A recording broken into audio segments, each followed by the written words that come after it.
If y'all keep requesting, I keep giving, because today I'll be ranking your PTF suggestions in the PTC Discord server and ranking them on a scale of 1 to 10. Today's video is jam-packed with large international airports, lots of features, and more aircraft. So let's go ahead and get started with the first suggestion by ZY, with turbulence through storms and rain. Now recently we got an update which added weather to PTFS, and it was a big curveball for many. However, this addition was really welcomed by the community, with different scenarios of it being clear during one day and raining another. We also have wind in the game, which has impacted on how players evaluate their actions, especially during landing, and adding turbulence to the game would build on these two features already added. Now in my mind, you're having varying wind gusts creating friction and differing intensity on how much the wind slider is. There could be something right there. That though is what I think, but it is for open interpretation by y'all. My only problem with turbulence, however, is would the general player even adapt to it? I don't want like random planes falling out of the sky, that would be bad, but I think it'll be just fine, right?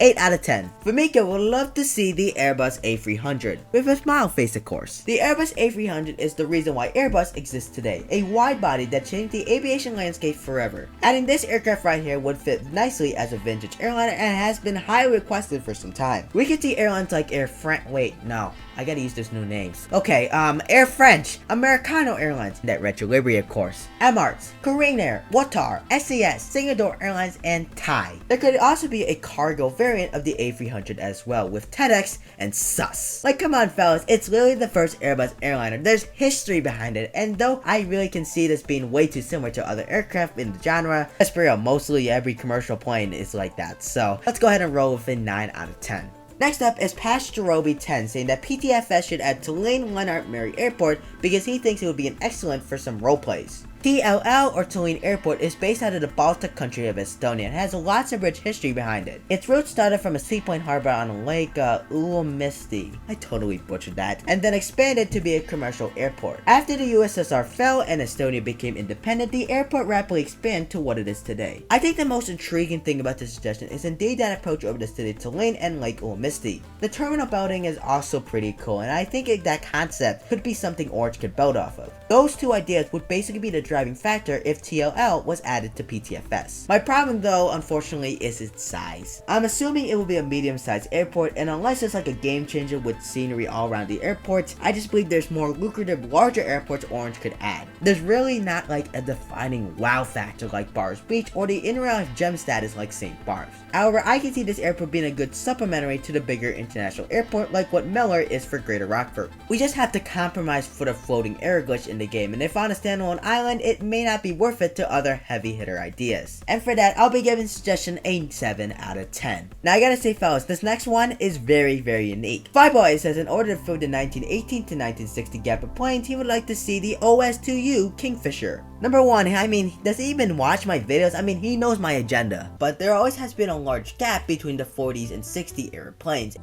Anyways, the VOD OS2U Kingfisher is a light aircraft during the World War II period, and it was used intensively within the Allies, especially for America. Used by the Navy, it was used for air support and rescue at sea, but also had some capabilities on some variants with guns and bombs on it, and having to be able to use the carrier catapult. Though, let's be real, who is betting to be even compatible with the USS? However, it's a seaplane and a light aircraft, and maybe the OS2U land-based variant would be much more popular, but the biggest positive is its biggest negative. If going to be a part of the Seaplane Game Pass, I just don't see much use for the general public, which essentially deemed it useless. I hate to say it because it's one of those more unique and curveball plays I would love to see, but it's a 5 out of 10. Next up is Shiro25, and he says to please add the Philippine Airlines livery. Now, I don't really usually comment on liveries in these suggestion videos, partly because any livery edition would be good no matter the airline or design. But because my third largest watching audience is from the Philippines, I'm gonna include it anyways. I can see a lot of people would want this livery. The tail is pretty cool with hints of the Philippine flag, red, blue, and the yellow sun. Though the font is left to be desired, it's a clean livery. In PTFS, aircraft like the A320, A330, A340, A350, 737, 747, and MD-11 could receive the Philippine Airlines treatment. Though honestly, we gotta think of its non-copyright airline name. Maybe Philippine. Sounds the same in my opinion, so for that name alone and the idea, we'll give it a 9 out of 10, shall we? Tebow's suggestion has PTFS adding a landing rating screen which uses FPM, flare, and touchdown zone to see if you buttered or not. I like this idea, and it would help players improve with the feedback provided. The attention to detail like FPM and flares and all that stuff would definitely elevate the concept and bring it all together. My only concern though is coding. How exactly would the landing be scored? Is it even possible model inside of PTFS to correlate how hard you're landing, the wind, every single variable in order to have an accurate score that matches the eye test. Sam will definitely have a tough time to balance it all out. Other than that, that's really my only problem. I like it, the idea is cool, but the implementation may not be as easy, which is going to be the pretty big issue. So that's why I'll be giving this landing rating system a 7 out of 10. The Anonymous says 2 words for his suggestion: Bell AH-64. It's time to review the Apache, and I'm really excited because I have nothing but praise for this legendary attack helicopter. And trust me, you don't even want to mess with it. You see, the helicopter have chain guns, missiles, flares, rocket, night vision, lasers. I mean, this probably has it all. And looking at the state of helicopters, with the exception of the Coast Guard and the Chinook, which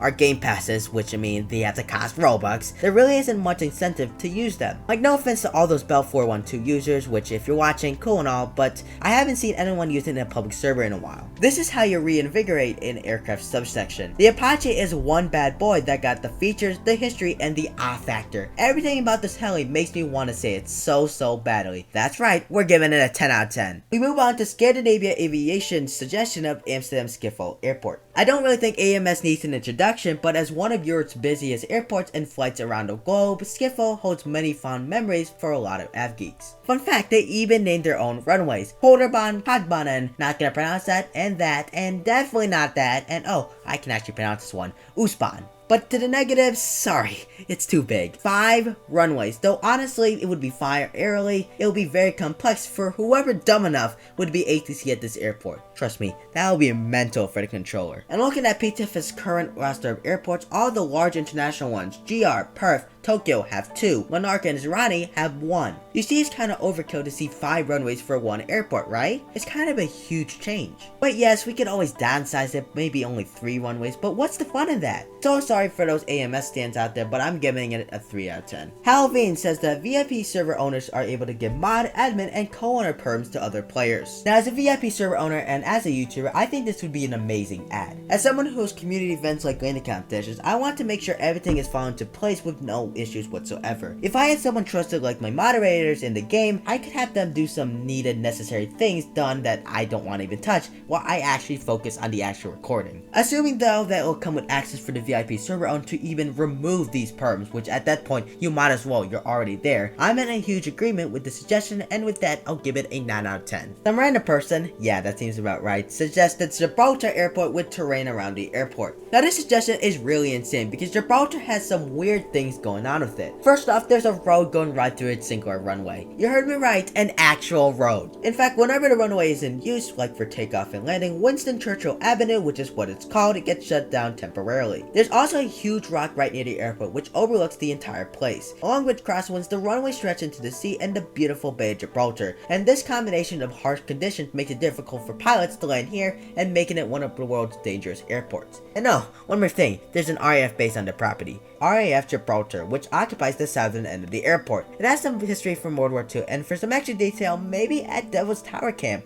which is like the military barracks for those stationed on the Enclave. There's so much unique things about Gibraltar, so to reiterate, we have the road, the rock, the scenery, and an RAF base? Well, that's why I had to give it a 10 out of 10. Orange, put that on your list right now. But look fellas, Ed Sheeran wanted something in PTFS. That's crazy. Anyways, the famous artist suggested to add the Techno P2012 Traveler because we need more small passenger planes in the game. Well, this is actually more of a light aircraft like the Tornado and Cessna Caravan, but let's go ahead and look at it. The Techno P2012 is an Italian turboprop which was designed for the US carrier Cape Air during the 2010s. The P2012 has overhead wings with the engines on the bottom and has a very sleek fuselage design. Though primarily used for commuter services, there's also a chance it could be used for skydiving. So maybe it will be have with the Caravan skydiving variant, maybe we can have it here on the P2012. But other than that, is it the most excited thing in the world? No. Would there be any sustained hype 2 weeks after the update because the P2012 is basically a light aircraft? No. But fellas, I just basically sum any light aircraft edition. I'm crossing my fingers, the Cessna Vision Jet should be just fine. But anyways, the P2012 really doesn't have any distinct features, which means it'll be lost in the aircraft catalog, and though as a GA flyer, I would love to see it, but it's gonna be a 5 out of 10 for me. We then move on to another suggestion that once again proves a point of need for PTFS, and that is Holy Network Adapter's suggestion of the Bombardier Challenger 650, with the reasoning of needing more private jets in the game. At the moment, Pilot Training Flight Simulator has one true private jet, the Bombardier Bombardier Learjet, and it's small. Adding the larger Challenger 650 to the mix would definitely address the issue. The Challenger 650 is one of the variants of the popular Challenger series of private jets, and the newest one too, with it being released in 2015. Compared to the CRJ series, and in fact related to it, the CL650 has its engine mounted on the rear end of the fuselage. I think the Challenger jet to the game would be an excellent addition. With a gasping hole in the private jet sector, whether it's the Challenger, the Gulfstream, or the Falcon, or whatever, we need more private jets, so I'll give this suggestion a 9 out of 10. And today's final suggestion is by New Yorker with the plane from Madagascar. Now, well, people said this plane was a Lockheed Model 10 Electra, just repaired, and I could see it. If true, that's another old vintage commercial plane that we could add to PTFS, and its unique design of being a taildragger, unorthodox engine design, and the history behind the plane, it's quite cool. I don't know, but let's go ahead and give it a 5 out of 10 anyways. But I hope you enjoyed it. If you did, please consider subscribing, and why not comment down below what is your favorite suggestion from this video. Would love to hear from you like usual, but until the next one, guys,